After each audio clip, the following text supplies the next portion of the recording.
Hi అండి, welcome to Python life YouTube channel.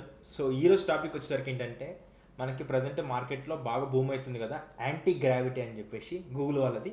So దాని గురించి అయితే డిస్కస్ చేద్దాము. హాయ్ సూర్య గారు.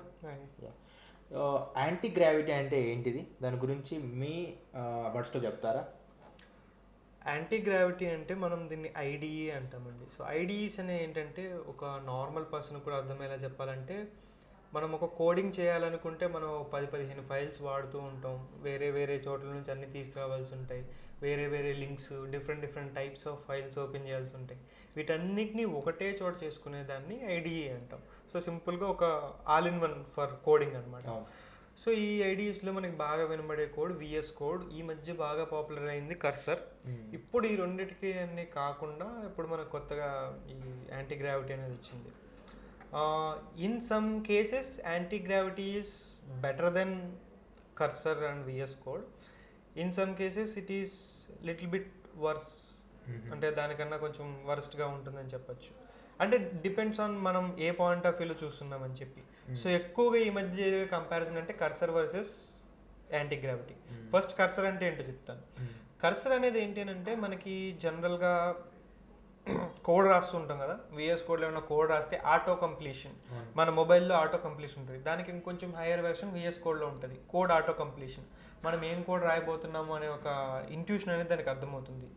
సో ఆ తర్వాత మనకి ఈ ఏదైతే కర్సర్ వచ్చిందో కర్సర్ దాన్ని ఇంకో స్టెప్కి ముందు తీసుకెళ్ళి ఇదేం చేస్తుంది, మనం ఆల్రెడీ రాసిన కోడ్లో ఏమైనా ఇష్యూస్ ఉన్నా, ఏమన్నా కోడ్ ఆటో కంప్లీట్ చేయాలనుకున్నా, అంటే not only single function, it will completely ఒక 10 పేజీల కోడ్ ఉన్నా కంప్లీట్గా అది రాసి పెడుతుంది. కానీ కర్సర్లో ఉండే చిన్న ప్రాబ్లం ఏంటంటే you should know the basics అనే కాదు, మీరు ఒక 2-3 ఇయర్స్ ఎక్స్పీరియన్స్ ఉన్న పర్సన్ అయితే కర్సర్ని చాలా బాగా వాడచ్చు. ఎందుకంటే కొన్ని థింగ్స్ మీరు మాన్యువల్గా వెరిఫై చేసుకోవాలి. ఫర్ ఎగ్జాంపుల్ ప్రాజెక్ట్ స్ట్రక్చర్ అని ఉంటుంది. ప్రాజెక్ట్ స్ట్రక్చర్ అంటే నాకు ఏ ఫైల్ ఎక్కడ ఉండాలి, దేన్ని ఎక్కడ పెట్టుకోవాలి, ఎన్విరాన్మెంట్ ఫైల్స్ అని ఉంటాయి, ఇవి ఎలా ఉండాలి, గిట్లో ఎలా పుష్ చేయాలి, ఈ స్ట్రక్చర్ అంతా ఒక 2-3 ఇయర్స్ ఎక్స్పీరియన్స్ ఉన్న పర్సన్కి బాగా తెలుసు. సో ఇప్పుడు ఏం చేస్తాడు, ఇనీషియల్గా స్ట్రక్చర్ అంతా వీడు క్రియేట్ చేసుకుని మిగిలిన దాన్ని కర్సర్ని చేయమని చెప్తాడు. అంటే వీడు ఒక బేసిక్ టెంప్లెట్ ఇచ్చి దాని ద్వారా ముందుకెళ్ళాలంటే దీనికి ఒక వే ఉంటుంది. సో నువ్వు ఈ వేలో వెళ్ళాలి, ఈ వేలో నీకు అవుట్పుట్ రావాలి అని చెప్పి. అదే ఏమీ తెలియనోడు డైరెక్ట్గా వెళ్ళిపోయి నాకు కోడ్ కావాలి, అవుట్పుట్ ఇచ్చాయని చెప్పాం అనుకోండి, అది చాలా మిస్టేక్స్ చేస్తుంది. ఆ మిస్టేక్స్ ఏంటో తెలుసుకోవడానికి కూడా వీడికి ఆ నాలెడ్జ్ సరిపోదు. సో ఇలాంటి విషయంలో కర్సర్ అనేది కొంచెం ల్యాక్లో ఉంటుంది. ఇప్పుడు యాంటీ గ్రావిటీ వచ్చి ఏం చేసిందంటే కంప్లీట్లీ మీరు రుకి, మీకేం తెలీదు, కోడ్ రన్నింగ్ కాడ నుంచి టెస్ట్ కేసెస్ కాడ నుంచి దాన్ని ఎగ్జిక్యూట్ చేయడం, ఇలాంటి చాలా థింగ్స్ మినిమల్ మాన్యువల్ ఇన్పుట్స్, అంటే మనంతటా మనం ఇన్వాల్వ్ చేసే థింగ్స్ అనేవి చాలా తక్కువ పెట్టుకొని దాన్ని యాంటీ గ్రావిటీలో రన్ చేస్తున్నారు చాలామంది.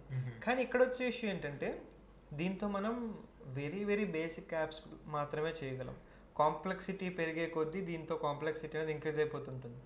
అండ్ ఇంకొక మెయిన్ ప్రాబ్లం ఏంటి అని అంటే ప్రాంప్ట్స్ కన్జ్యూమ్ చేసుకోవడం. సో ఇప్పుడు చాట్ జీపీటీ అవి ఇవి వాడుతున్నామంటే మనకి చాలా టైం ఉంటుంది అండ్ చాలా ప్రాంప్ట్స్ ఇస్తారు. కానీ ఇలాంటి కోడింగ్ టూల్స్కి ఏమవుతుందని అంటే మనం ఇచ్చే టెక్స్ట్ ఒక్కటే దీంట్లో కన్సిడర్ అవ్వదు. ఆ టెక్స్ట్ కోసం వెనకాల అది రాసే కోడింగ్, అది ఇచ్చే అవుట్పుట్, వీటన్నిటిని అది యూసేజ్ కింద కన్సిడర్ చేసుకుంటుంది.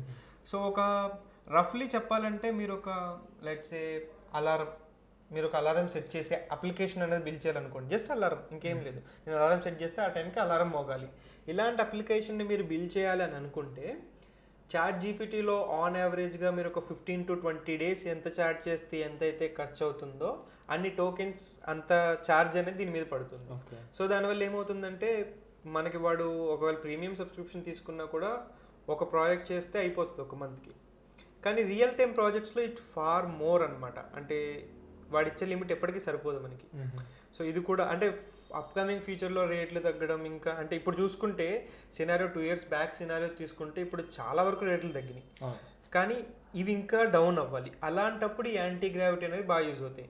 బట్ యాజ్ ఆఫ్ నౌ అంటే we can use it for very simple or like single time use case projects లాంటివి చేయొచ్చు. కానీ ఒక కంపెనీస్ చేసే పెద్ద ప్రాజెక్ట్స్ అనేవి ఓన్లీ యాంటీ గ్రావిటీ మీద డిపెండ్ అయ్యి ఇంకా మనం చేయలేము.